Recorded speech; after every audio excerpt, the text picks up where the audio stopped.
హిమవంతుని యొక్క పుత్రి, తత్వమర్థస్వరూపిణి, మహాలక్ష్మీ రూపిణీం కన్యాం అని చెప్పి పార్వతీదేవిని కన్యాదానం చేయించి పార్వతీ పరమేశ్వర కళ్యాణాన్ని పూర్తి చేశారు. ఈలోగా శ్రీ మహావిష్ణువు పరిగెత్తుకొచ్చి అయ్యో ఉపద్రవం జరిగింది. స్వామీ శంకర కంకణోరగపతి సంపూజ్య బృందారక కామధ్వంసక ఎల్లలోకములు మీ కళ్యాణముం చూడస ప్రేమం చనుదించియుండుటను చేసి మహావ్రేగై భరంభోర్వక ఈ ధరణీ చక్రము కృంగే సమతం పొందించి రక్షింపవే. పర్వతాలు, సముద్రాలు, నదులు ఇన్నొచ్చేసాయి, దేవతాగణాలు వచ్చేసాయి, భూమి కుంగిపోతోంది.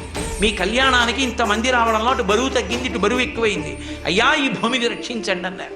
వెంటనే అగస్త్య బ్రహ్మని పిలిచి, మహానుభావ అగస్త్య, నువ్వు ఒక్కడివే అంతటి శక్తివంతుడివి, నువ్వు దక్షిణ దేశానికి వెళ్ళిపోతే ఈ భూమండలం నిలబడుతుందని అగస్త్యుణ్ణి దక్షిణ దేశానికి పంపించారు. అక్కడతో భూమి సమత్వాన్ని పొందింది. పార్వతీ పరమేశ్వరుల యొక్క కళ్యాణం పూర్తయింది. ఆ తల్లిదండ్రులైనటువంటి పార్వతీ పరమేశ్వరుల్ని కళ్యాణ వేదిక మీద ఎవరు చూస్తారో అక్షతలు మనం పోసుకున్నాం అనుకోండి, ప్రజామే కామ సమృద్ధ్యతాం, యజ్ఞోమే కామ సమృద్ధ్యతాం, శ్రియో కామ సమృద్ధ్యతాం అని అడుగుతాం.